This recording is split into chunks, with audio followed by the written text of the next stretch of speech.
चिट्ठियों की अनूठी दुनिया का अगला पद है।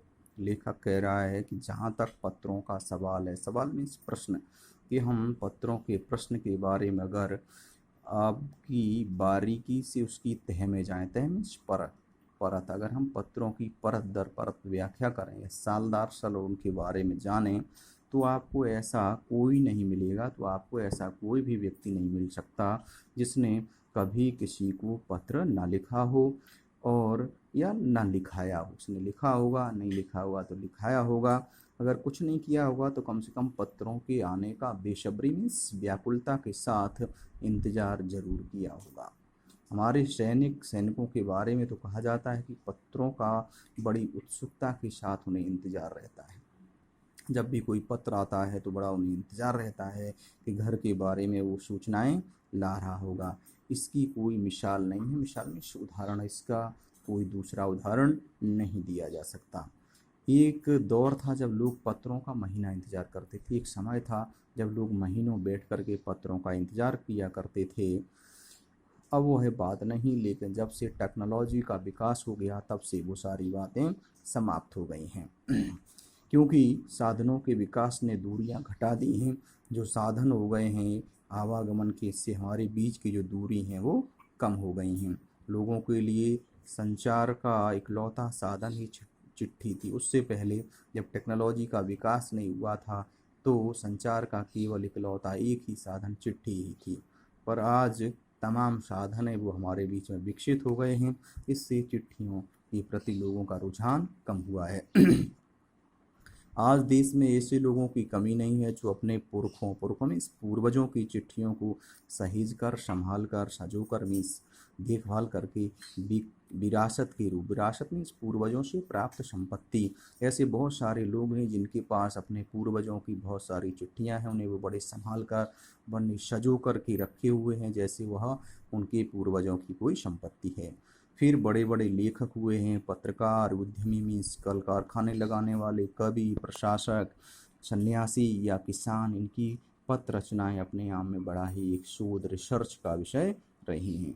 आज जैसे संचार होते तो क्या पंडित जवाहरलाल नेहरू अपनी पुत्री इंदिरा गांधी को चिट्ठी लिखते? नहीं लिखते। वो फ़ोन करते और वो फ़ोन में क्या बात अपनी बेटी से कह रहे हैं इसके बारे में हमें पता नहीं चलता। लेकिन उस समय उन्होंने चिट्ठियाँ लिखी तो उन्होंने अपनी बेटी के बारे में क्या लिखा, क्या उनकी सोच थी, मनस्थिति थी, वो आज भी हम जान सकते हैं। तो एक पिता के पत्र पुत्री के नाम हमारे बीच में नहीं आते जो आज करोड़ों लोगों को प्रेरणा देते हैं। पत्रों को तो आप सहेज कर रख लेते हैं, लेकिन जो एसएमएस हैं, लघु संदेश सेवा है, उसको आप जल्दी भूल जाते हैं। किसी कारणवश वो डिलीट भी हो जाती है क्योंकि उनसे बहुत सारे जो संदेश है उनको संभाला नहीं जा सकता। तमाम महान हस्तियाँ मीन्स जो उनकी जो वैल्यू है लोगों की हमारे बीच में, जो फेमस लोग हैं, उनकी सबसे बड़ी जो धरोहर है जो हमारे बीच में आज यादगार है उनकी, वो क्या है? वो पत्र ही होते हैं। भारत में इस श्रेणी में हमारे राष्ट्रपिता महात्मा गांधी को सबसे आगे रखा जा सकता है। जो हमारे राष्ट्रपिता थे महात्मा गांधी, वो इन सब में बड़े ही अग्रणी हैं। दुनिया के तमाम संग्रहालय, जो म्यूजियम हैं, उनमें जानी मानी जो हस्तियां हैं, जो प्रमुख प्रसिद्ध व्यक्ति हैं, उनके पत्रों का अनूठा मीन्स आश्चर्यजनक संकलन भी है। आश्चर्यजनक, बहुत ही अनूठा संकलन करके उन्होंने पत्रों को संभाल कर, सहेज कर रखा हुआ है। जब भी लोग उस म्यूजियम में देखने के लिए जाते हैं तो हमारे पूर्वजों के द्वारा जो पत्र लिखे गए हैं वहाँ उनको भी देख सकते हैं। जो देश काल और समाज को जानने समझने का असली पैमाना है, उस समय देश की क्या परिस्थितियां थीं, क्या हालात थे, किन हालातों में वो जी रहे थे, उन सभी का वो असली पैमाना मीन्स वास्तविक तराजू है, उसको हम जान सकते हैं। भारत में आज़ादी के पहले महासंग्राम के दिनों में, आज़ादी से पहले जब अपने यहाँ पर अपने देश को आज़ाद कराने के लिए महान कहिएगा जो आंदोलन चल रहे थे, लोग सड़कों पर थे और किसी भी कीमत पर देश को आज़ाद कराना चाहते थे, तो कुछ अंग्रेज अफसरों ने भी अपने परिवार के जो व्यक्ति थे जो इंग्लैंड में रहते थे उनको पत्र लिखे हैं और भारत की स्थिति के बारे में उन्होंने अपने विचार कहे हैं।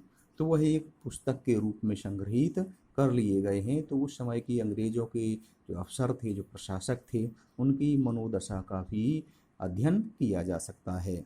इन पत्रों ने साबित किया कि यह संग्राम कितनी ज़मीनी मजबूती लिए हुए था, और उन पत्रों को पढ़कर हम जान सकते हैं कि उस समय जो यह महासंग्राम, इस महान जो आंदोलन चलाए जा रहे थे, वो कितनी ज़मीनी, ज़मीनी मीन्स स्थिरता, स्थायित्व, या कहिएगा केंद्रीय नेतृत्व कितना बड़ा था। लोग कितनी तत्परता के साथ उन आंदोलनों में हिस्सा ले रहे थे और किसी भी कीमत पर वो अपने देश को आज़ाद कराना चाह रहे थे। इस स्थिति को जाना जा सकता है। तो कह रहे हैं आगे कि महात्मा गांधी के पास दुनिया भर से अनेक पत्र आया करते थे, और उस बार जो एड्रेस था वो गांधी इंडिया लिखा हुआ होता था, और गांधी इंडिया लिखे हुए पत्र गांधी जी भारत में कहीं भी रह रहे हों, कहीं भी हों, वो उन तक पहुंच जाया करते थे। आज़ादी के आंदोलनों के समय कई दिग्गज भी महान प्रसिद्ध हस्तियों में व्यक्तियों के साथ ऐसा ही था। उस समय के जो महान स्वतंत्रता संग्राम सेनानी थे, उनके साथ भी ऐसा ही था। जो विदेशों से पत्र आते थे, उनका नाम और भारत लिखा हुआ होता था, और वे भारत में कहीं भी हों, वो वहाँ तक पहुँच ही जाते थे।